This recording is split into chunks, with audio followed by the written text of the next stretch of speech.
Hello friends, good evening. यहाँ पे शाम हुई है इसलिए आपको गुड इवनिंग कह रही हूँ। नमस्ते, सत श्री अकाल, आदाब। और आज फिर से अपनी बेटी को लेके मैं पार्क आई हूँ।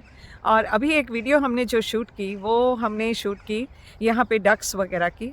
बैक कैमरा करके आपको दिखाऊंगी। ये देखिए, ये भी बैठी हुई है और शर्मा रही है कि मेरी फ़ोटो मत लो तो पहले मैंने एक छोटी सी फिल्म बनाई जिसमें यहाँ की 2 वीक पहले एक बनाई थी। उसमें एक मदर स्वान थी और उसके साथ उसका जो मेल स्वान है वो था, और छोटे छोटे बिल्कुल टाइनी वाले उनके बच्चे थे। आज माशाल्लाह हम लोग देख के इतने हैरान हुए कि 2 हफ्ते में वो इतने बड़े हो गए हैं और वो मदर के साथ अकेले अब स्विम करके जा रहे हैं। बहुत अच्छा लगा वो देख के हमें। तो जी, मैं आज आपको बात आगे बताती हूँ कि हमारी ज़िंदगी में कैसे हो रहा था, क्या हो रहा था। मैंने आपको पहले बताया कि मेरी बेटी को लूपस कंडीशन डायग्नोस हुई थी, जो कि काफ़ी ख़तरनाक हो सकती है अगर उसको ट्रीट ना किया जाए, और यहाँ उसकी अच्छी ट्रीटमेंट ना हो तो उससे डेथ भी हो सकती है। जैसे मैंने बताया कि मेरे हस्बैंड के छोटे भाई की वाइफ, उसकी डेथ हो गई थी। तो उनके बच्चे भी उस वक्त एक 8 साल का, एक 10 साल का ऐसे थे जब उनकी डेथ हो गई। तो अभी सुना है कि उनकी आगे जो बेटी थी वो उसकी अब शादी हो गई है। अब सुना है कि उसको भी है, क्योंकि ये जो कंडीशन है ना, ये एक जनरेशन से दूसरी जनरेशन में ये ऑटोमेटिकली ट्रांसफ़र होती है। अब मेरी माँ के ज़माने में, मेरी नानी के ज़माने में ये कंडीशंस को डायग्नोस नहीं किया था, ट्रीटमेंट भी नहीं थी। इवन ये देखें, कुछ साल पहले की बात है, मैं बता रही थी कि मेरी बेटी का डायग्नोस होने से पहले जो लगती मेरी देवरानी थी वो, और उनका भी जो था प्रॉपर से ट्रीटमेंट नहीं हो पाया। तो मेरी माँ, मेरी नानी के ज़माने का तो बात ही छोड़िए ना। तो जी, मेरी नानी को भी ऐसे ही साइन थे जो मुझे याद थे कि मेरी माँ को और मेरी नानी को, उनके हाथों में, हाथों की उंगलियों के यहाँ बीच में उनको एक्जिमा हो जाता था, और मेनली होता था समर में। जब भी धूप में, बहुत ज़्यादा धूप होती थी तो उनको एक्जिमा जैसा हो जाता था, और काफ़ी उनकी तबीयत उससे ख़राब रहती थी। जोड़ों में दर्द और वो सब, और लोग यही सोचते हैं कि कोई बात नहीं, बड़े हो गए, जोड़ों में दर्द तो होता ही है। लेकिन तब इस बीमारी का डायग्नोस नहीं हुआ था। तो शुक्र है कि इन्होंने इलाज ढूँढा, साइंटिस्ट ने, और उन्होंने बताया कि ये क्या कंडीशन क्या है और इसका इलाज क्या है। अनफॉर्चुनेटली इलाज बहुत ज़्यादा नहीं है अभी इसके। या तो इसमें आपको कीमोथेरेपी करवानी पड़ती है, और ये इतने तरह का है लूपस, एक तरह का नहीं है। कईयों की इसमें किडनीज़ डैमेज हो जाती हैं, कईयों का स्किन का होता है, कईयों का और डिफरेंट तरीके का। तो ये लूपस बहुत तरह का होता है। तो जो किडनीज़ वगैरह का होता है उसमें कीमोथेरेपी लेनी पड़ती है। तो सोचें उन पेशेंट्स का क्या हाल होता होगा जिनको इतना लॉन्ग टर्म के लिए, इतने लंबे समय के लिए उनको कीमोथेरेपी लेनी पड़ती है। लेकिन वो जो कीमोथेरेपी होती है उससे बाल नहीं गिरते, वो अलग किस्म की कीमोथेरेपी होती है। तो एनीवे, बात बताती हूँ अपनी बेटी की। इसका इलाज शुरू हुआ, दवाइयों को कई बार एडजस्ट करना पड़ा, कभी कोई दवाई बढ़ानी पड़ी, कभी कोई, और ऐसा लगा कि कंट्रोल में आ गई है बीमारी, अब कंट्रोल में है। तो करते करते तकरीबन साल हो गया था, और साल के बाद नहीं, बीच में जब मैंने, साल नहीं हुआ था, जैसे मैंने पहले बताया कि मेरा कैंसर का था, तो मेरी कीमोथेरेपी चली अगस्त से लेके, आप अंदाज़ा लगाइए, अगस्त से लेके 9 महीने। तो सितंबर, अक्टूबर, नवंबर, दिसंबर, जनवरी, फरवरी, मार्च, अप्रैल और मई, ये ऐसे कुछ टाइम थे जिसमें मेरी कीमोथेरेपी ख़त्म हुई। तो मार्च में ख़त्म हुई थी। तो मार्च में मेरे भाई की बेटी की शादी थी इंडिया में। तो तब मेरे भाई ने कहा कि मुझे इंडिया आना चाहिए शादी में, क्योंकि मैं 2 भाइयों की 1 बहन हूँ, और उनकी पहली बेटी की शादी है, एक ही बेटी उनकी और 2 माशाल्लाह बेटे हैं। तो उनकी बेटी की शादी इंडिया जाके करनी पड़ी क्योंकि उनके ससुराल वालों की डिमांड थी। तो हम लोग मैंने कहा कैसे जाऊंगी, और ये किस्सा भी मैं एक वीडियो में पहले बता चुकी हूँ। तो बड़ी मुश्किलात से इंडिया गए, और जगह जगह पे उस रब ने अपने होने का एहसास दिखाया मुझे हिम्मत दिलवाई कि वो जगह जगह मेरे साथ है। और जब मैं कीमोथेरेपी से गुज़र रही थी तो मैंने ये प्रे किया था। हमारा जो गुरुद्वारा है, हरमंदिर साहिब गुरुद्वारा अमृतसर में, उसको गोल्डन टेम्पल के नाम से भी जानते हैं लोग। तो मैंने यही प्रेयर की थी, यही दुआ मांगी थी कि मैं एक बार वहाँ हो आऊँ, उसके बाद मरते हैं तो मर जाएं। जैसे आप में मक्का मदीना का बहुत है कि वहाँ जाना चाहिए, हज करना चाहिए, तो हमारे लिए ये गोल्डन टेम्पल जाना उसी बराबर है। तो मेरी ये बहुत इच्छा थी कि मैं किसी तरीके वहाँ जाऊँ। और मैंने जब इंडिया जाने का किया तो मैंने अपने भाई से बोला, मैं घर बाद में जाऊँगी, प्लेन से उतर के जब हम लोग घर जा रहे होंगे तो पहले मुझे वहाँ जाना है। और लकीली शादी भी उसी टाउन में हो रही थी, अमृतसर में। तो दोनों भाई मुझे लेने के लिए आए एयरपोर्ट पे और मैंने उनसे कहा, आपको याद है ना कि पहले गुरुद्वारा में जाना है? तो उन्होंने बोला, हाँ हम लोग तैयार हैं, हम तुम्हें लेके जाएंगे। तो मैंने कहा, वो तो इतना बड़ा है, इतना चलना पड़ता है वहाँ, मैं कैसे चलूँगी? क्योंकि मेरे पाँव एक हाथी के पाँव में, आप इमेजिन कर लीजिए, उतने बड़े बड़े पाँव थे। और पुनीत ये मेरे साथ थी, हम दोनों गए थे। हर जगह ये मेरे साथ है क्योंकि इतने ज़्यादा हमारे कर्म साथ में लिखे हुए हैं। अभी 1 सेकंड पहले वीडियो शुरू करने से पहले हम लोग यही बात कर रहे थे कि हमेशा हमारी कंडीशंस एक साथ हुई और हम दोनों एक साथ थे। तो जब इतना मांग के लिया है भगवान से बेटी को, तो कर्म तो होने ही है ना, तभी हुआ है ये सब। तो जी हम लोग गुरुद्वारा में गए। कहाँ मैंने मॉर्फिन ली हुई, चल नहीं पा रही हूँ, बिल्कुल भी चल नहीं पा रही हूँ।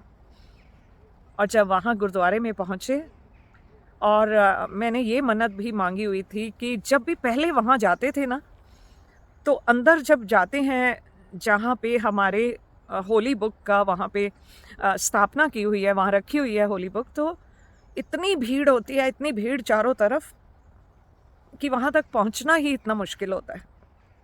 और मैं जब भी गई हूँ ना, हमेशा धक्का मुक्की में 2 सेकंड भी नहीं मिलते कि आप वहाँ खड़े होके अच्छे से देख पाओ। तो ये हमेशा मेरे दिल में ये था कि काश मैं एक बार वहाँ उनके दीदार कह लो, दर्शन कह लो, मैं वो कर सकूं।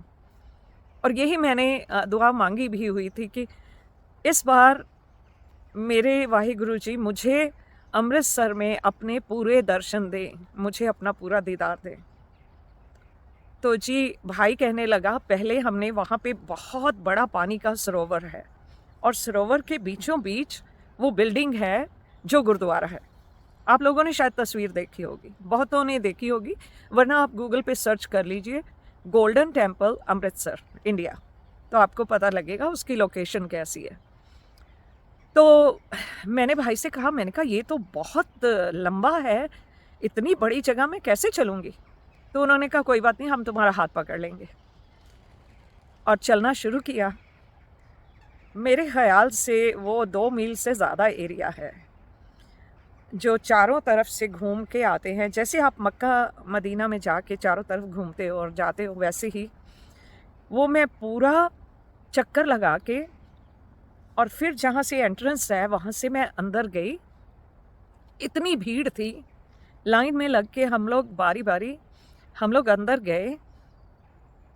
और करिश्मा देखिए, आज भी सोच के इमोशनल होती हूँ इस बात पे कि जब मैं और पुनीत इकट्ठे थे, खड़े थे, ये मेरे साथ साथ, और वहाँ जब खड़े होके हम लोग ऐसे अपना सर निभाते हैं तो मेरे आगे, मेरे आसपास कोई नहीं, जैसे वहाँ खड़ा ही नहीं है।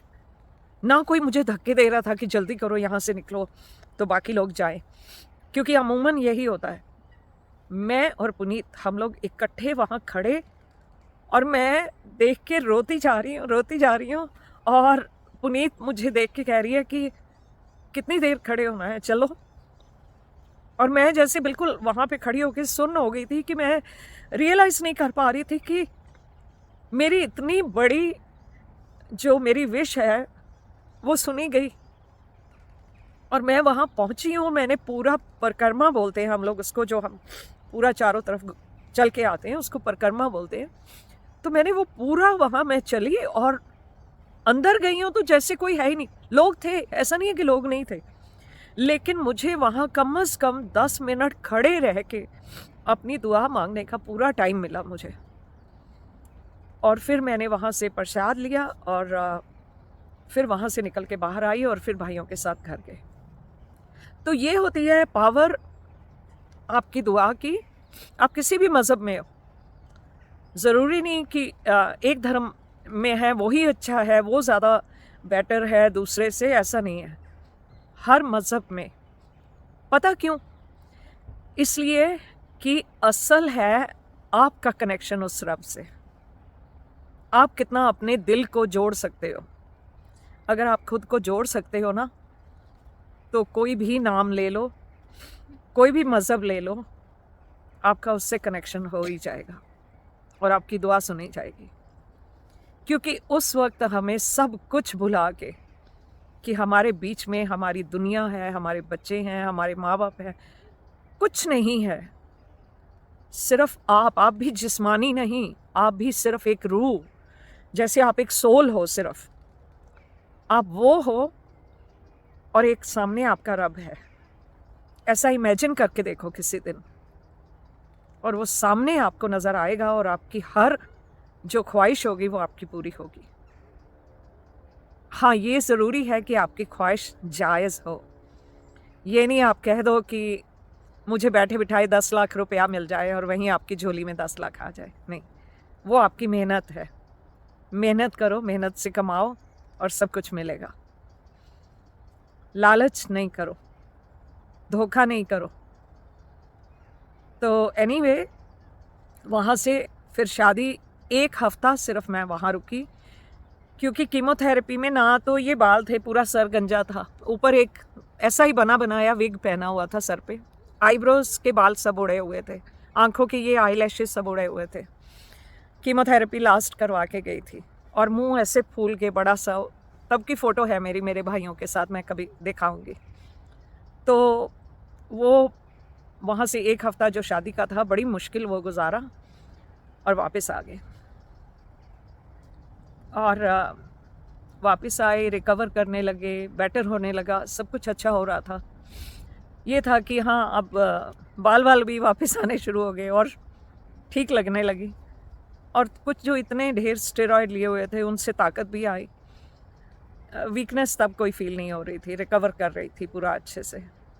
और बेटा भी जो यहाँ काम के लिए आया था, वो भी देखो कुदरत का करिश्मा ही है वो भी, कि जितनी देर मेरी कीमोथेरेपी चली, उसको यहाँ यूके में जॉब, वही उसकी जॉब वालों ने भेजा हुआ था। तो मेरी कीमोथेरेपी ख़त्म हुई और तभी उसकी जॉब भी ख़त्म हुई, उसको वापस यूएस से जाना पड़ा। तो हर तरह से जैसे मेरे रब ने मुझे हाथ दे के रखा हुआ था। लेकिन जो टेस्ट मेरी ज़िंदगी में लिखे हुए हैं, जिनसे मैंने गुजरना है, वो तो मुझे ही गुजरना है ना, कोई और तो नहीं कर सकता। क्योंकि मैं खुद एक इंडिविजुअल हूँ, मैं एक औरत नहीं, मर्द नहीं, बच्चा नहीं, मैं एक आत्मा हूँ, मैं एक सोल हूँ। तो इस सोल को जो जो उसका रब कहता है वो करना पड़ता है, जैसे भी करो लेकिन करना पड़ता है। हाँ, वो आपको इतना नहीं टेस्ट करेगा कि आप ख़त्म हो जाओ, फिर आपको रोक लेगा, ताकत देगा, फिर आगे बढ़ो दूसरे स्टेप के लिए। तो यही करते करते मेरी कीमोथेरेपी के बाद हम लोग ठीक से रह रहे थे, सब कुछ ठीक चल रहा है। और अनदर झटका एक और लगा। आप कहेंगे कितने झटके लगे और कितने आराम से सहे। तो हम लोग क्या हुआ कि उसके बाद जब मैं रिकवर की थोड़ा सा, तो वापस हम अमेरिका मेरे भाई के पास गए कि चलो अब थोड़ा सा ठीक है, हम लोग अमेरिका हो के आते हैं। तो वहाँ गए, मेरे भाई की बेटी की जिसकी शादी हुई थी, वो लोग भी इंडिया से वापस आ चुके थे और अपना अलग से सेटल हो रहे थे। बहुत अच्छे हैं उसके ससुराल वाले भी, और सब कुछ अच्छा चल रहा है। और मैं मेन इसलिए गई थी कि जब मेरी सर्जरी हुई, मेरे फादर की डेथ हुई, तो मैं नहीं जा पाई थी। तो इसलिए ये उनकी 1 ईयर की डेथ एनिवर्सरी थी। तो उसमें हम लोग अगेन प्रेयर वगैरह होती हैं और खाना वगैरह होता है। तो वो सब गुरुद्वारे में होता है, तो उसको खाना नहीं बोलते, लंगर बोलते हैं। तो वो सब करना था।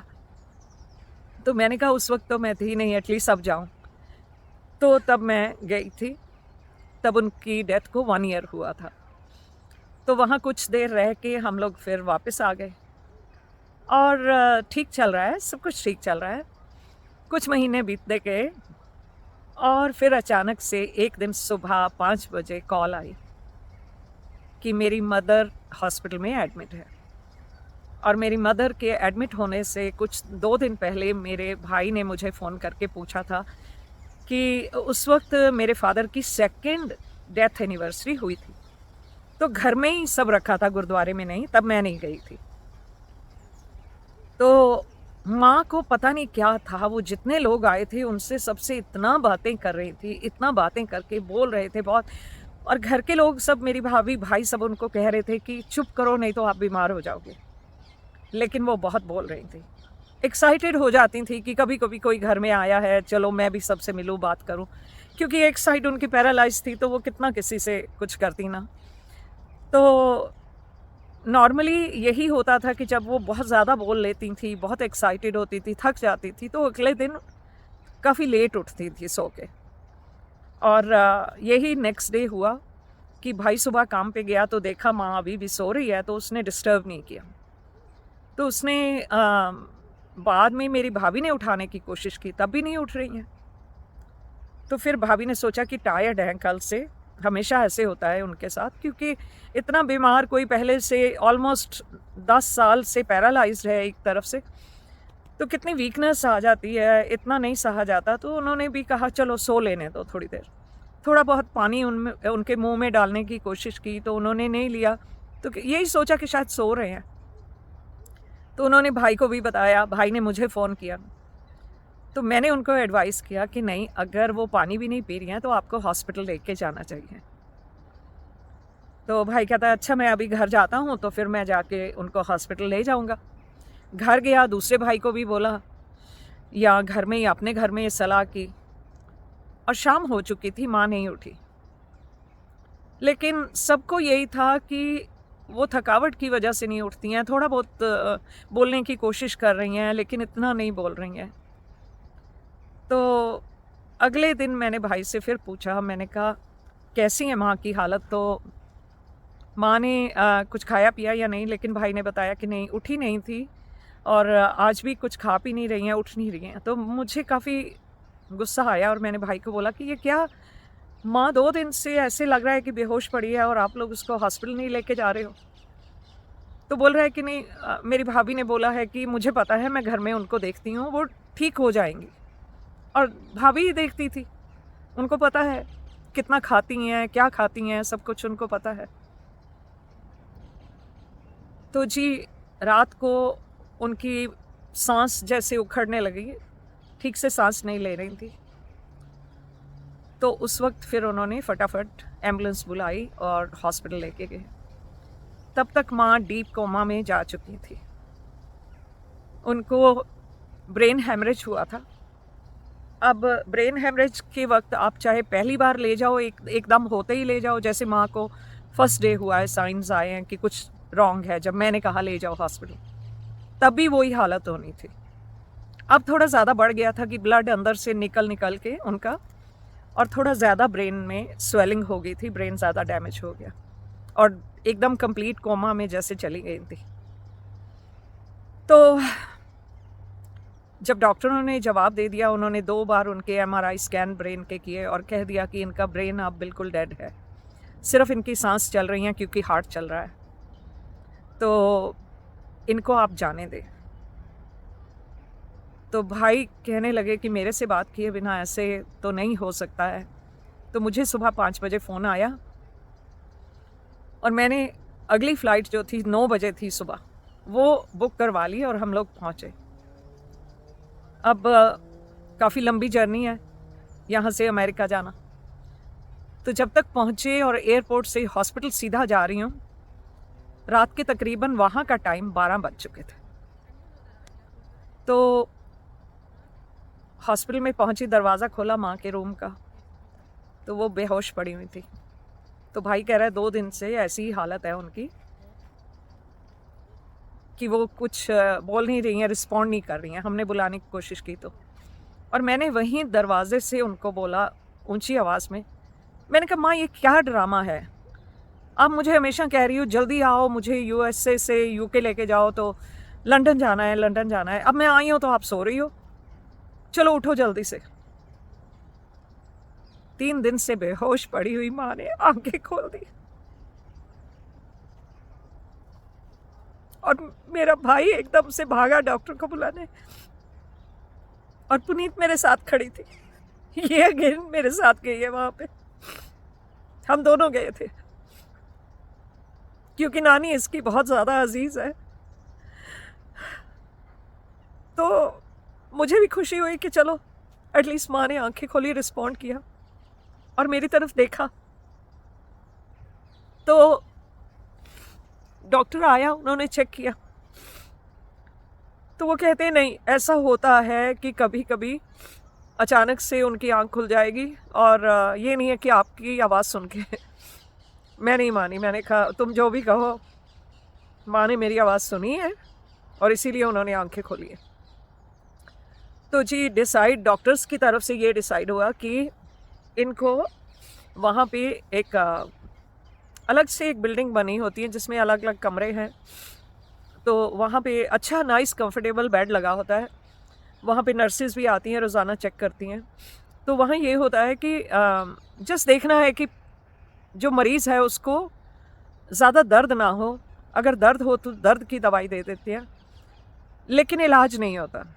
और वो बेहोश पड़ा है, खा पी तो वैसे भी नहीं सकता, और कोई ट्यूब फीड वगैरह उनको वैसे भी नहीं देते, क्योंकि उनको इनकरेज नहीं करना कि वो जिएं, उनको ये करना है कि वो आहिस्ता आहिस्ता भूखे रह के उनकी बॉडी ख़त्म हो जाए। तो उसको हॉस्पिस बोलते हैं कि अब आपकी ज़िंदगी के आखिरी दिन वहाँ इत्मीनान से, शांति से गुजर जाए। कितना पागलपन है ना, क्योंकि शरीर को आप मार रहे हो, लेकिन जो शरीर के अंदर रूह है, जो आत्मा है, वो तो हर चीज़ महसूस कर रही है कि आप लोग क्या कर रहे हो, उनके साथ क्या कर रहे हो। आप उनको मारना चाह रहे हो, और वो आत्मा क्या चाहती है? क्या वो जाना चाहती है, या वो अपने लोगों के साथ कुछ दिन और बिताना चाहती है? तो डॉक्टरों ने जब हमें ये ऑफ़र किया तो हमने मना कर दिया। मैंने और मेरे छोटे भाई ने ये मना कर दिया कि नहीं, हम नहीं ऐसे जाने देंगे।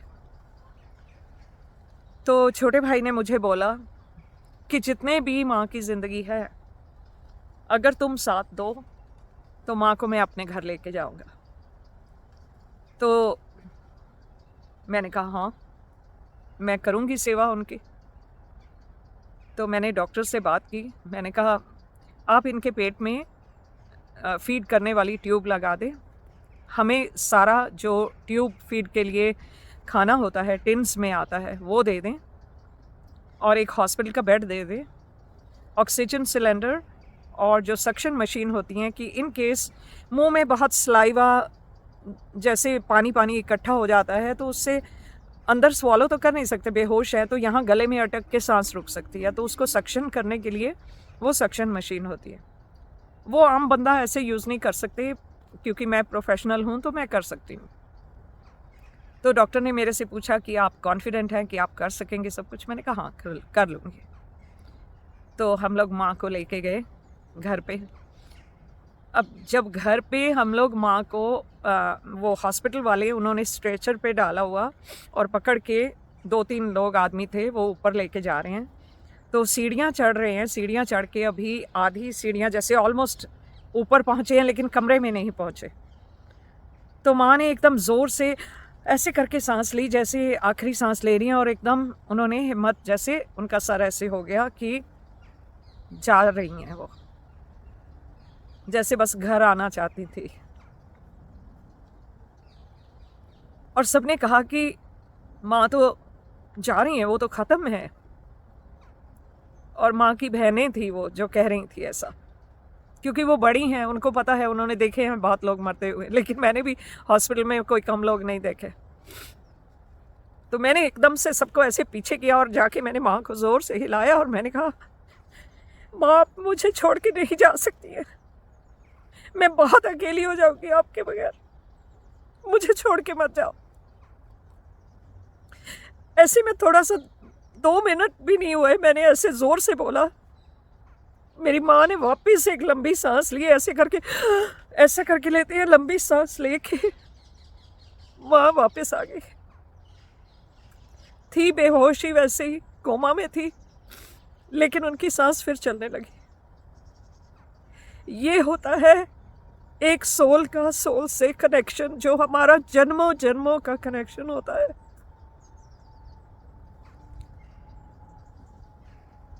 अभी हमारे आपस में कर्म खत्म नहीं हुए थे,